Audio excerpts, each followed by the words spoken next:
सर्वप्रथम त सबैलाई नमस्ते। मेरो नाम चाहिँ सोनु र तपाईलाई चाहिँ मेरो यस YouTube च्यानलमा स्वागत छ। र आजको यस भिडियो ट्युटोरियलमा म तपाईलाई कसरी हामीले ई-सेवा वालेट चाहिँ केवाईसी गर्न सक्छौं र यसैगरी केवाईसी भनेको चाहिँ के हो भन्ने बारेमा चाहिँ कम्प्लिट जानकारी दिन जाँदै छु।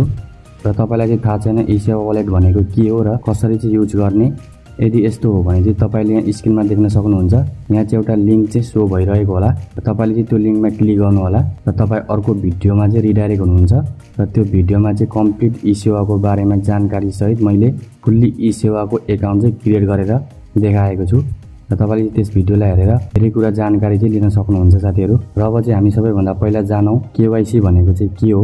केवाईसी भनेको चाहिँ साथीहरु ई-सेवा युजरहरुको पहिचान चाहिँ प्रमाणित गर्ने प्रक्रिया हो। यो ई-सेवा युजरहरु चाहिँ वास्तविकमै छन् कि छैन भनेर सुनिश्चित गर्न र ठगी वा कुनै अवैध गतिविधिहरु रोक्न केवाईसी चाहिँ ई-वालेट सहित अरु कुनै पनि फाइनान्शियल वा पैसाको कारोबार गर्ने संस्थाहरुको लागि चाहिँ कानुनी आवश्यकता हो। र यसैगरी तपाईहरुको अर्को प्रश्न चाहिँ केवाईसी कसरी गर्ने र केवाईसी को लागि चाहिँ के आवश्यकता पर्दछ र केवाईसी गर्नको लागि तपाई चाहिँ कुन देशको नागरिक हो त्यो पहिचान गर्नको लागि चाहिँ नम्बर 1 मा चाहिँ नागरिकता र यसैगरी नम्बर 2 मा चाहिँ पासपोर्ट र यसैगरी नम्बर 3 मा चाहिँ ड्राइभिङ लाइसेन्स र यसैगरी 4 नम्बरमा चाहिँ भोटर आइडी। यी मध्ये कुनै एक चाहिँ साथीहरु तपाईहरुसँग हुनु पर्दछ यो ई-सेवा वालेट चाहिँ केवाईसी गर्नको लागि। त्यसको साथसाथै साथीहरु एउटा पासपोर्ट साइजको क्लीन फोटो पनि साथीहरु तपाईहरुसँग अनिवार्य हुन चाहिँ जरुरी छ साथीहरु। आई होप तपाईहरुले चाहिँ केवाईसी भनेको के हो र केवाईसी गर्नको लागि चाहिँ के डकुमेन्ट चाहिँ हामीसँग हुनु पर्दछ भन्ने कुरा चाहिँ साथीहरु तपाईले बुझ्नु भयो होला। र यसैगरी अर्को तपाईहरुको प्रश्न चाहिँ कसरी हामीले केवाईसी गर्ने त र त्यसको लागि चाहिँ साथीहरु म तपाईलाई मेरो मोबाइलको स्क्रिनमा लिएर जान्छु। र मोबाइलको स्क्रिनमा आइसकेपछि साथीहरु तपाईले तपाईको मोबाइलमा इन्स्टल गरेको ई-सेवा एपलाई चाहिँ ट्याप गरेर ओपन गर्नु होला र तपाईको युजर आइडी र पासवर्ड युज गरेर चाहिँ ई-सेवाको एपमा चाहिँ लगइन हुनु होला। र लगइन भइसकेपछि चाहिँ साथीहरु तपाईले देख्न सक्नुहुन्छ यस्तो इन्टरफेस खुलेर आउनेछ र तपाईले चाहिँ ई-सेवा वालेटलाई केवाईसी गर्नको लागि यहाँनेरि तपाईले देख्न सक्नुहुन्छ साथीहरु अपडेट केवाईसी भन्ने अप्सन रहेको हुन्छ र तपाईले चाहिँ यहाँनेरि क्लिक गरेर अगाडि बढ्नु होला र त्यसपछि यस्तो इन्टरफेस शो हुनेछ। त्यसपछि साथीहरु तपाईले तल रहेको बिगिनको बटनमा चाहिँ क्लिक गर्नु होला र त्यसपछि फेरि यस्तो इन्टरफेस खुलेर आउनेछ र ई-सेवा वालेटलाई चाहिँ केवाईसी गर्नको लागि तीनवटा स्टेपहरु चाहिँ कम्प्लिट गर्नुपर्ने हुन्छ साथीहरु।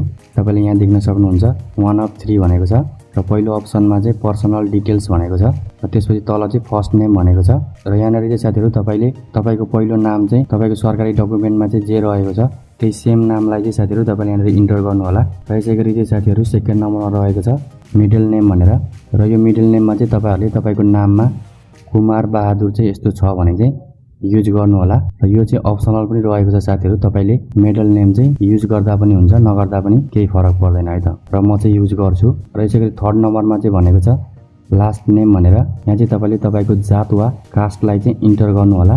र यसैगरी चौथो नम्बरमा चाहिँ रहेको छ साथीहरु डेट अफ बर्थ भनेर र तपाईले चाहिँ यहाँनेरि तपाईको जन्म मितिलाई चाहिँ इन्टर गर्नुपर्ने हुन्छ र तपाईले सबैभन्दा पहिला यहाँनेरि क्लिक गर्नु होला र त्यसपछि यहाँनेरि दुईवटा अप्सन खुलेर आउनेछ साथीहरु बीएस र एडी भनेर र तपाईको बर्थ डेटलाई चाहिँ तपाईले नेपालीमा विक्रम सम्वत बीएस लाई युज गर्न चाहनुहुन्छ कि इंग्लिश डेट एडी लाई चाहिँ युज गर्न चाहनुहुन्छ तपाईले चाहिँ सिलेक्ट गर्नु होला। त्यसपछि चाहिँ अर्को नम्बरमा भनेको छ इयर भनेर र तपाई चाहिँ जुन इयर वा जुन वर्षमा जन्मिनु भएको हो त्यो चाहिँ तपाईले यहाँनेरि इन्टर गर्नु होला। र त्यसपछि रहेको छ मन्थ भनेर यहाँ चाहिँ तपाईले तपाई कुन महिनामा जन्मिनु भएको हो त्यो महिनालाई चाहिँ तपाईले यहाँनेरि इन्टर गर्नु होला। र त्यसपछि अर्को रहेको छ डे भनेर यहाँ चाहिँ तपाईले तपाई चाहिँ कुन दिनमा जन्मिनु भएको त्यो दिनलाई चाहिँ तपाईले यहाँनेरि इन्टर गर्नु होला। र त्यसपछि अर्को नम्बरमा रहेको छ जेन्डर भनेर यहाँ चाहिँ साथीहरु तपाई पुरुष भए मेल र महिला भए चाहिँ फिमेल र अरु अन्य भए चाहिँ साथीहरु तपाईले अदर्सलाई सिलेक्ट गर्नु होला।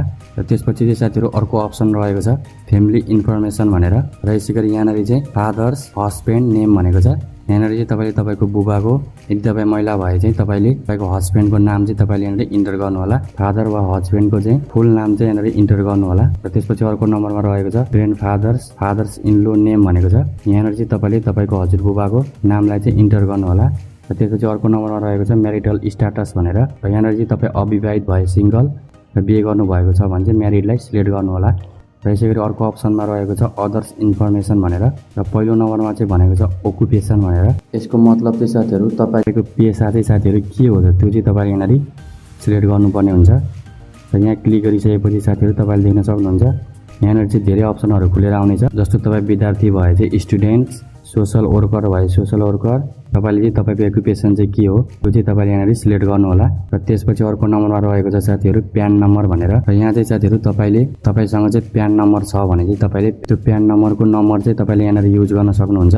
यदि तपाईँसँग छैन भने चाहिँ साथीहरू यो अप्सनल रहेको छ, यसलाई यत्तिकै छोड्दा पनि केही फरक पर्दैन। र मसँग पनि छैन र म पनि यत्तिकै छोडिदिन्छु। र त्यसपछि अर्को नम्बरमा रहेको छ साथीहरू इमेल भनेर। र यहाँनिर चाहिँ साथीहरू तपाईँले तपाईँको इमेल आइडीलाई चाहिँ इन्टर गर्नु होला। र यसै गरी साथीहरू यो पनि अप्सनल रहेको छ र यसलाई पनि साथीहरू तपाईँले यत्तिकै छोडिदिँदा चाहिँ केही फरक पर्दैन। तर म चाहिँ मेरो इमेल आइडीलाई चाहिँ यहाँनिर इन्टर गरिदिन्छु। र यति गरिसकेपछि तल रहेको सेभ एन्ड कन्टिन्यूमा चाहिँ क्लिक गरिदिनु होला। र त्यसपछि यस्तो इन्टरफेस खुलेर आउनेछ साथीहरू। र यहाँनिर चाहिँ साथीहरू तपाईँले युज गर्नुभएको डाटा चाहिँ करेक्ट छ कि छैन एकचोटि राम्रोसँग रिभ्यू गर्नु होला। र सबै कुरा ठिक छ भने चाहिँ तपाईँले तल रहेको प्रोसिडको बटनमा चाहिँ क्लिक गरिदिनु होला। र त्यसपछि यस्तो इन्टरफेस खुलेर आउनेछ। र तपाईँले यहाँ देख्न सक्नुहुन्छ यहाँ चाहिँ मेरो फर्स्ट स्टेप चाहिँ कम्प्लिट भइसकेको छ र अब सेकेन्ड स्टेप चाहिँ स्टार्ट भएको छ साथीहरू। र त्यसपछि साथीहरू सेकेन्ड स्टेपमा चाहिँ रहेको छ करेन्ट एड्रेस भनेर। र पहिलो नम्बरमा चाहिँ रहेको छ प्रोभिन्स भनेर। यहाँ चाहिँ तपाईँले क्लिक गरेर तपाईँ चाहिँ अहिले हाल चाहिँ कुन प्रदेशमा बस्नुहुन्छ त्यो प्रदेशलाई चाहिँ तपाईँले यहाँनिर सिलेक्ट गर्नु होला। र म चाहिँ 1 नम्बर प्रदेशमा बस्छु र प्रोभिन्स 1 लाई चाहिँ सिलेक्ट गर्छु। र यसै गरी दोस्रो नम्बरमा चाहिँ रहेको छ साथीहरू डिस्ट्रिक्ट भनेर। यहाँ चाहिँ तपाईँले क्लिक गरेर तपाईँ जुन जिल्लामा बस्नुहुन्छ त्यो जिल्लालाई चाहिँ तपाईँले यहाँनिर सिलेक्ट गर्नु होला। र त्यसपछि अर्को नम्बरमा रहेको छ म्युनिसिपालिटी भनेर। यहाँनिर चाहिँ तपाईँले साथीहरू क्लिक गरेर तपाईँहरू चाहिँ हालसाल बसोबास गर्नुभएको ठाउँको नगरपालिका चाहिँ के हो त्यो चाहिँ तपाईँले यहाँनिर सिलेक्ट गरिदिनु होला। र त्यसपछि साथीहरू अर्को नम्बरमा रहेको छ टोल भनेर। यहाँ चाहिँ साथीहरू तपाईँ बसोबास गरेको टोलको नाम चाहिँ के हो त्यो चाहिँ तपाईँले यहाँनिर इन्टर गरिदिनु होला।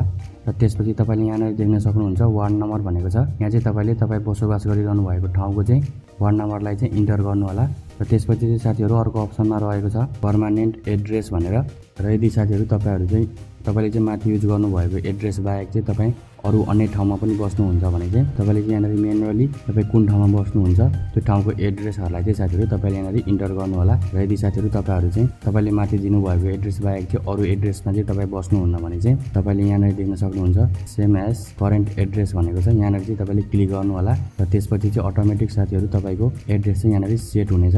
र यति गरिसकेपछि चाहिँ तल रहेको सेभ एन्ड कन्टिन्यूमा चाहिँ क्लिक गरिदिनु होला। र त्यसपछि चाहिँ साथीहरू यस्तो इन्टरफेस खुलेर आउनेछ। र यहाँनिर चाहिँ साथीहरू तपाईँले दिनुभएको एड्रेस चाहिँ सही छ कि छैन एकचोटि राम्रोसँग रिभ्यू गर्नु होला। सबै ठिक छ भने चाहिँ साथीहरू तपाईँले तल रहेको रिसिटको बटनमा चाहिँ क्लिक गरिदिनु होला। र यस्तो इन्टरफेस खुलेर आउनेछ साथीहरू। तपाईँले देख्न सक्नुहुन्छ हाम्रो सेकेन्ड स्टेप पनि कम्प्लिट भइसकेको छ। र अब हामी थर्ड स्टेपलाई चाहिँ स्टार्ट गर्नेछौँ। र थर्ड स्टेपमा चाहिँ साथीहरू अपलोड योर पिक्चर भनेको छ। र यहाँनिर चाहिँ साथीहरू हामीले फोटो चाहिँ कस्तो खालको चाहिँ अपलोड गर्ने त त्यसको लागि चाहिँ साथीहरू तपाईँले यहाँनिर रहेको सिम्पल प्रिभ्यूमा चाहिँ क्लिक गर्नु होला। र तपाईँले देख्न सक्नुहुन्छ यहाँनिर एउटा फोटो देखाइएको छ। यस्तै फोटो चाहिँ साथीहरू तपाईँले यहाँनिर युज गर्नु होला। फोटो युज गर्नको लागि चाहिँ साथीहरू तपाईँले यहाँनिर रहेको please upload a recent formal photo भनेको छ।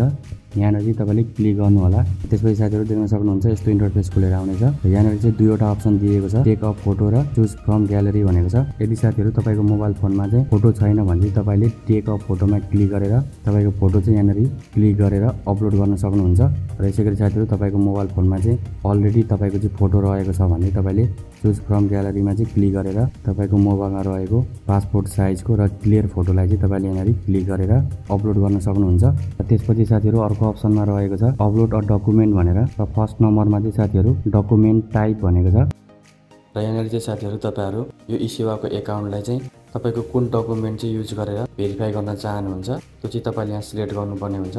त्यसको लागि तपाईँले यहाँनिर रहेको सिलेक्टको बटनमा क्लिक गर्नु होला। र त्यसपछि तपाईँले यहाँ देख्न सक्नुहुन्छ citizenship, passport, driving licence, voter ID यिनीहरूमध्ये चाहिँ तपाईँ चाहिँ इसेवाको वालेटलाई चाहिँ कुन डकुमेन्टको युज गरेर चाहिँ तपाईँ केवाइसी गर्न चाहनुहुन्छ त्यो चाहिँ तपाईँले सिलेक्ट गर्नु होला। र म चाहिँ साथीहरू मेरो नागरिकताबाट चाहिँ यो इसेवा वालेटको एकाउन्ट चाहिँ भेरिफाई गर्न चाहन्छु। त्यसै कारणले म यहाँनिर सिटिजनसिपलाई चाहिँ क्लिक गरिदिन्छु। र त्यसपछि यस्तो इन्टरफेस खुलेर आउनेछ साथीहरू। र त्यसपछि साथीहरू दोस्रो नम्बरमा चाहिँ सिटिजनसिप नम्बर भनेको छ। यहाँनिर चाहिँ साथीहरू तपाईँले तपाईँको नागरिकताको नम्बरलाई चाहिँ इन्टर गर्नु होला।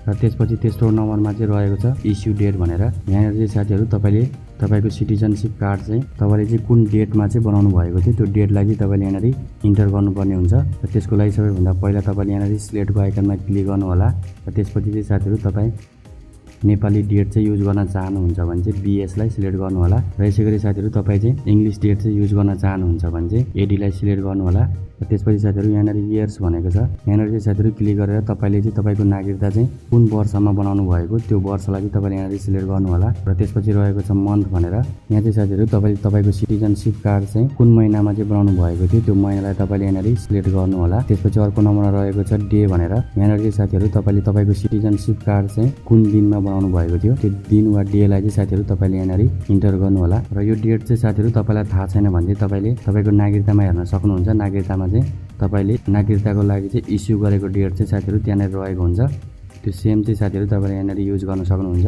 र त्यसपछि अर्को नम्बरमा रहेको छ साथीहरू इस्यु एड्रेस भनेर यहाँनिर चाहिँ तपाईँले क्लिक गरेर तपाईँले तपाईँको सिटिजनसिप कार्ड चाहिँ कुन जिल्लाबाट चाहिँ तपाईँले बनाउनु भएको थियो त्यो चाहिँ तपाईँले यहाँनिर सिलेक्ट गर्नु होला यहाँनिर चाहिँ साथीहरू नेपालको सबै जिल्लाहरू रहेको छ तपाईँले चाहिँ जुन जिल्लाबाट बनाउनु भएको त्यो जिल्लालाई चाहिँ तपाईँले यहाँ सिलेक्ट गर्नु होला र त्यसपछि अर्को नम्बरमा रहेको छ साथीहरू सिटिजनसिप फोटो फन्ट भनेर र यहाँनिर चाहिँ साथीहरू तपाईँले तपाईँको नागरिकताको अगाडिपट्टिको भागको फोटोलाई चाहिँ तपाईँले यहाँनिर अपलोड गर्नुपर्ने हुन्छ र फोटो अपलोड गर्नको लागि चाहिँ तपाईँले तल रहेको please upload a photo of front page भनेको छ यहाँनिर तपाईँले क्लिक गर्नु होला र तपाईँको मोबाइल फोनमा चाहिँ फोटो छैन भने टेक अ फोटोमा क्लिक गरेर फोटो खिच्न सक्नुहुन्छ र यसरी तपाईँको मोबाइलमा चाहिँ फोटो छ भने चाहिँ चुज फ्रम ग्यालरीमा क्लिक गरेर तपाईँको नागरिकताको अगाडिपट्टिको भागको फोटोलाई चाहिँ तपाईँले यहाँनिर अपलोड गरिदिनु होला र त्यसपछि अर्को नम्बरमा रहेको छ सिटिजनसिप फोटो ब्याक भनेर यहाँनिर चाहिँ साथीहरू तपाईँले तपाईँको नागरिकताको चाहिँ पछाडिपट्टिको भागलाई चाहिँ यहाँनिर अपलोड गरिदिनु होला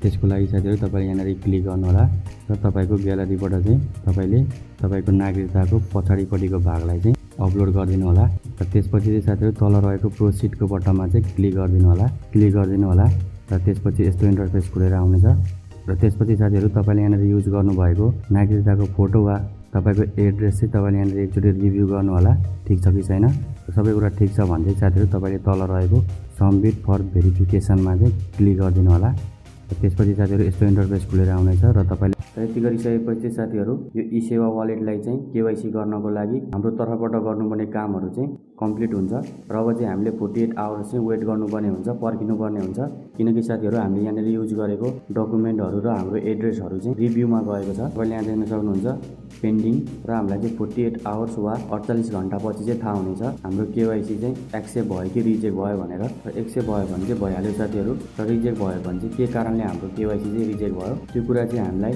अघि हामीले चाहिँ यहाँनिर युज गरेको इमेलद्वारा चाहिँ हामीलाई जानकारी गराइनेछ भन्नाले चाहिँ तपाईँले यहाँनिर युज गर्नुभएको इमेलमा चाहिँ एउटा इमेल आउनेछ र त्यो इमेलमा चाहिँ हामीलाई हाम्रो केवाइसी चाहिँ किन रिजेक्ट भयो भनेर बताइएको हुन्छ र त्यहाँ बताइएको अनुसार चाहिँ साथीहरू जस्तो मानिलिउँ कि तपाईँले चाहिँ यहाँनिर युज गर्नुभएको तपाईँको सिटिजनसिप वा तपाईँको नागरिकताको फोटो चाहिँ क्लियर नभएर अथवा तपाईँले चाहिँ यहाँनिर युज गर्नुभएको एड्रेसहरू चाहिँ रङ भएर तपाईँको केवाइसी चाहिँ रिजेक्ट भयो भने यदि यस्तो भयो भने चाहिँ साथीहरू तपाईँले त्यसलाई चाहिँ सच्याएर फेरि केवाइसीको लागि चाहिँ रिसब्मिसन चाहिँ गर्न सक्नुहुन्छ है त र आजको भिडियो चाहिँ साथीहरू यति नै र आजको भिडियो चाहिँ तपाईँहरूलाई कस्तो लाग्यो साथीहरू तपाईँहरूसँग चाहिँ केही प्रतिक्रिया भए कमेन्ट गरेर चाहिँ सहयोग गरिदिनु होला र आउने दिनहरूमा चाहिँ अरू पनि यस्तो इन्ट्रेस्टिङ भिडियोहरू चाहिँ हेर्न चाहनुहुन्छ भने मेरो युट्युब च्यानललाई चाहिँ सब्सक्राइब गरेर साइडमा रहेको बेल आइकनलाई प्रेस गर्न चाहिँ नबिर्सिनु होला धेरै धेरै धन्यवाद साथीहरू।